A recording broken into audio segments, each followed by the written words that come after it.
ज्योतिरादित्य सिंधिया जी, जयशंकर जी, उनके बेटे विदेशों में पड़े। झारखंड के नौजवान, झारखंड की नौजुवतियां, अगर उनको अपनी प्रशंसा पानी है भारतीय जनता पार्टी से, तो भाई उनके पार्टी का सदस्य बनना होगा, उन्हें गरीबी हटाना होगा, उन्हें उनके लिए नारे लगाना होगा। आज बड़ी आश्चर्य की बात है, आज प्रधानमंत्री जी को भी ये तय करना चाहिए कि आप हिंदुस्तान के प्रधानमंत्री हैं या भारतीय जनता पार्टी के प्रधानमंत्री। अगर आप हिंदुस्तान के प्रधानमंत्री हैं तो प्रोटेस्ट में आने वाले छात्रों का बैकग्राउंड भले कांग्रेस पार्टी से है या आम आदमी पार्टी से है या किसी ऑपोजिशन पार्टी से है, वो मैटर नहीं करता है। तो जिस मुद्दे के साथ आए हैं वो मैटर करता है। यदि आप देश के प्रधानमंत्री हैं तो प्रोटेस्ट करने वाले छात्र, उनके अभिभावक, उनकी आइडियोलॉजी, उनकी पॉलिटिकल आइडियोलॉजी क्या है वो मैटर नहीं करता है। क्योंकि आप अगर हिंदुस्तान के प्रधानमंत्री हैं तो मुद्दा कौन मैटर करता है। और ये मुद्दा है कि एक बार नहीं 90 बार पेपर लीक हुआ है।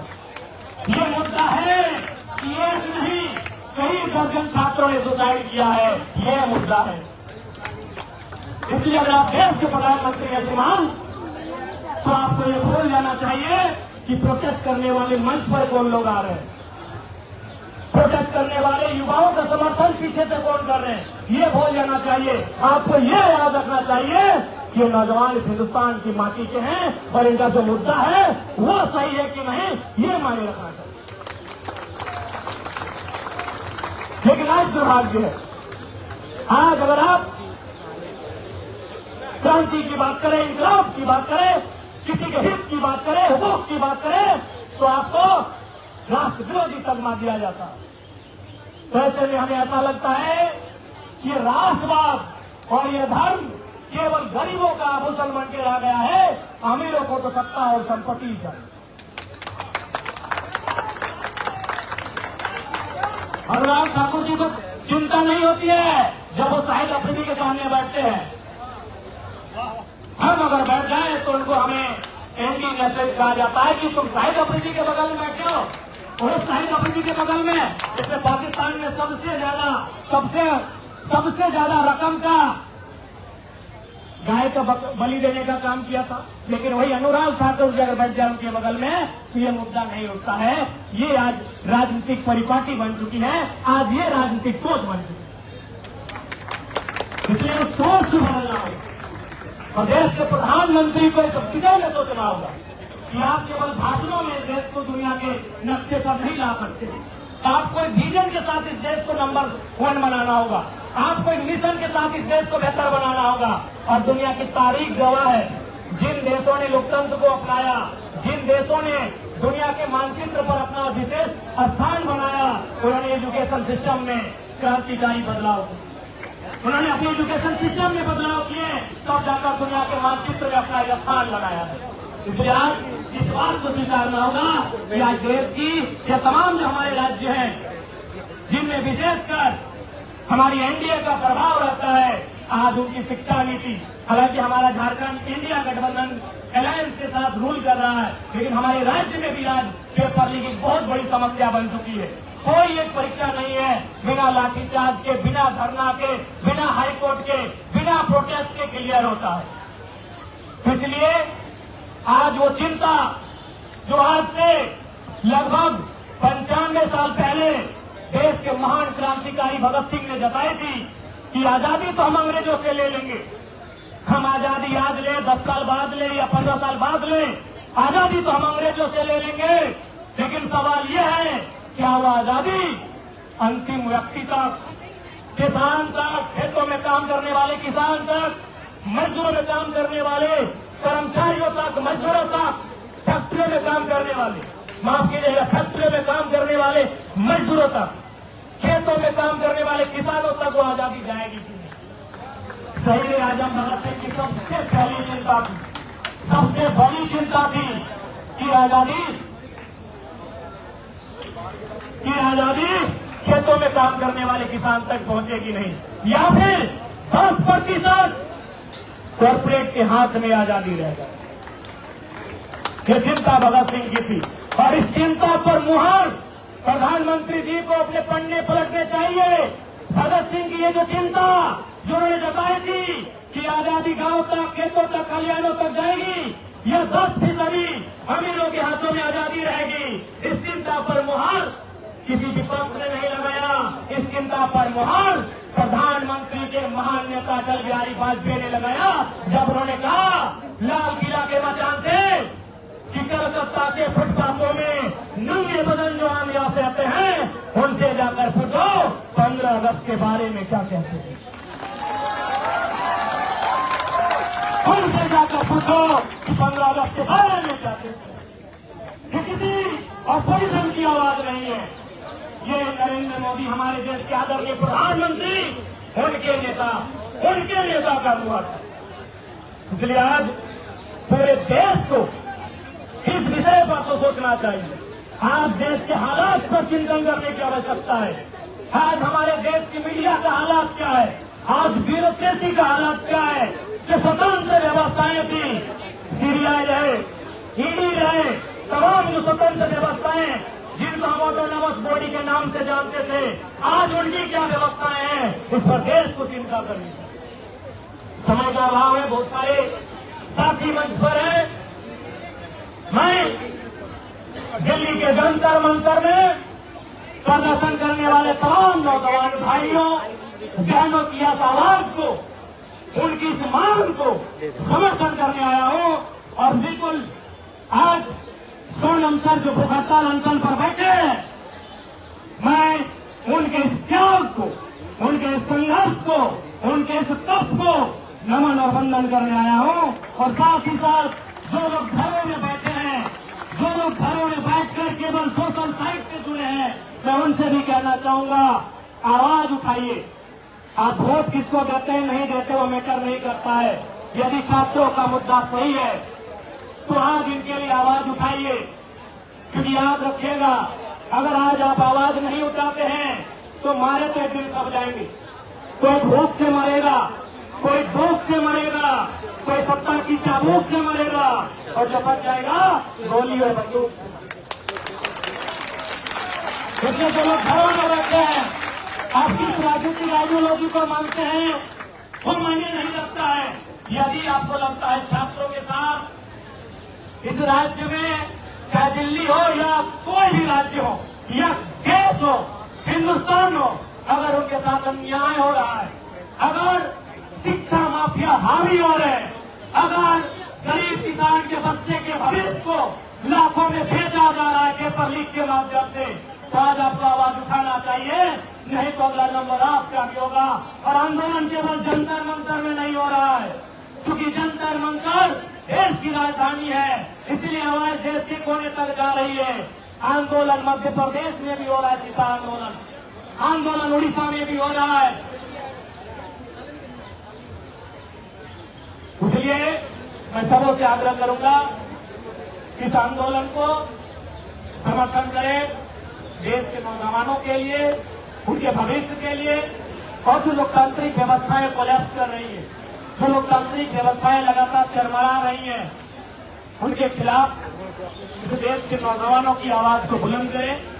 मैं पुनः सभी को, इनकलाब साथियों और झारखंडी जोहार आप सभी को, साथ ही साथ जानना है कि सोनम सर के अंदर एक ऐसी शक्ति समाहित हो जो शक्ति देश की सरकार को झुकने पर मजबूर है। धन्यवाद।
अभी नहीं सर, अभी बात स्पीच मैंने बोला मुझे सर दर्द होता है किसी का स्पीच सोनम जी ने बोला सोनम जी ऐसा बोली मेरा सर दर्द होता है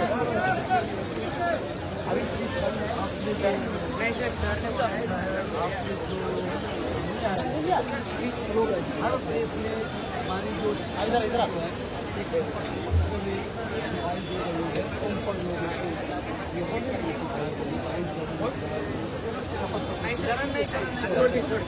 सर प्लीज सर प्लीज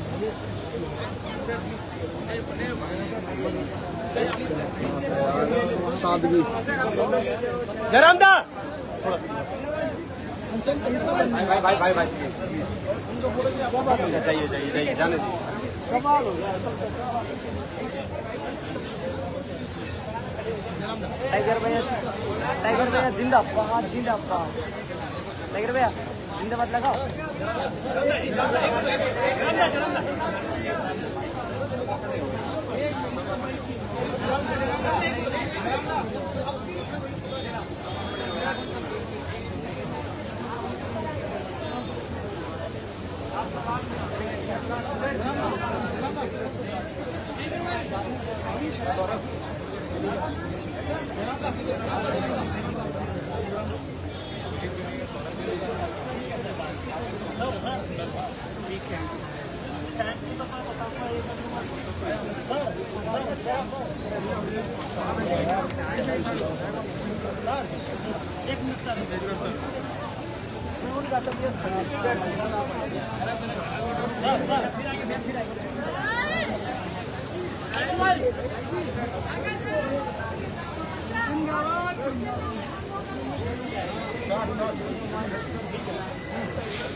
हम अपने फोटो खींचेंगे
ठीक है चलो यहाँ से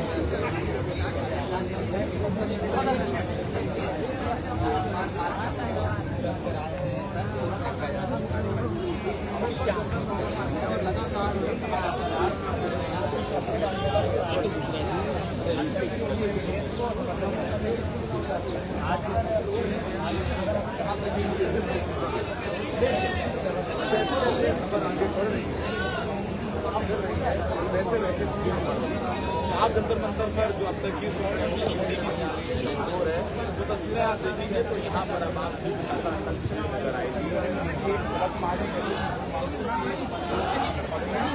सिर्फ सोशल मीडिया युवाओं के लिए हमेशा आक्रोशित रहते हैं, युवाओं में जोश भरते रहते हैं। क्या लगता है कि युवाओं में इस बात की जो 20 तारीख को बताया जा रहा है कि नहीं अब पीछे से नहीं आगे से हम लोग कुछ करेंगे, तो क्या लगता है कि सुन पाएगी सरकार? देखिए, अगर लोकतांत्रिक सरकार की मर्यादा है और लोकतांत्रिक सम्मान करती है तो उन्हें आकर सुनना चाहिए और संवाद करना चाहिए और इस मसले का हल निकालना चाहिए। बहुत सारे नेता आए होंगे, हमें लगता है कि यहाँ जंतर मंतर में पहले इस समस्या आप लिए है क्या, मतलब इस लोगों के मिलने के बाद जो लोग हमारे सामने आते हैं उनको मैं अपने घर जैसा मानता हूँ, ये हमारे घर के भाई बहन जैसे हैं। और मैं मैंने वो आश्चर्यजनक खुद में कोई टाइम लोग मेरा यूट्यूब में भाषण सुनते हैं वोट देते हैं, इसलिए मेरा कोई लीडर और कैडर ही नहीं है।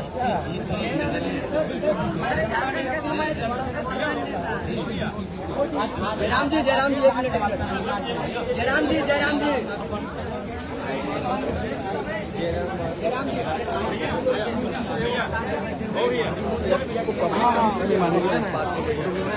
वीडियो की आपको लगा कि व्यक्तिगत तरीके में अभी में पहला एक व्यक्ति को मैंने आपके अगर माता पिता ने आपको जन्म दिया और माता पिता अगर आपको गलत कार्यों के लिए कह दें तो पूछना चाहिए कि क्यों आपने हमसे ये कार्य करना है, या फिर इससे पड़ोसी का क्षति हो रहा है, वो आपके माता पिता सम्मान होता है, आपको उन्होंने जन्म दिया। पार्टी से क्या सरकार को उन्होंने भी चुना और सरकार को बस करना चाहिए। पार्टी से क्या डिमांड करना चाहिए, विशेषकर सभी को 20 तारीख को मिलेंगे। जयराम जी मिल जाइए ना भैया।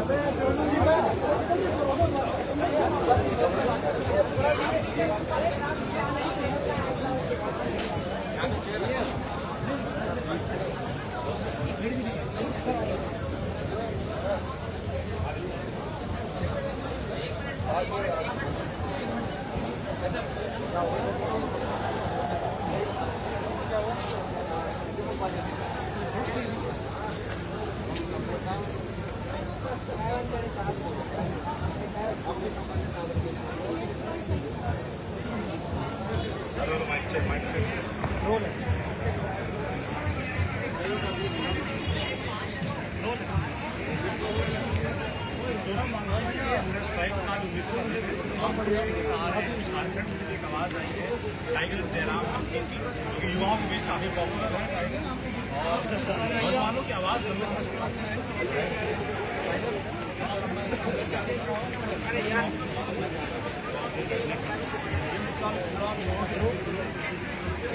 कर रहा हूँ, लेकिन नेटवर्क की प्रॉब्लम कर रहा हूँ।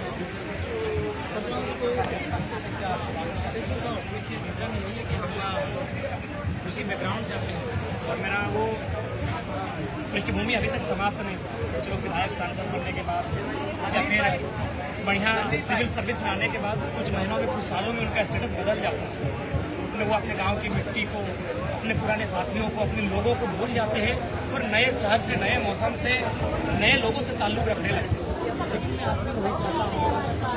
वो चेतना, हुआ संघर्ष आज भी मेरे जहन में जब मैं छात्र में आज भी, लेकिन आज PhD कर शोधार्थी, लेकिन जब मैं भी किसी एग्जाम को फॉर्म भरता था, चाहे वो किसी बदलने की मामले का फॉर्म वहाँ देने के लिए 3-4-5 गाड़ियाँ बदलती परीक्षा में जाकर पहुँचता था।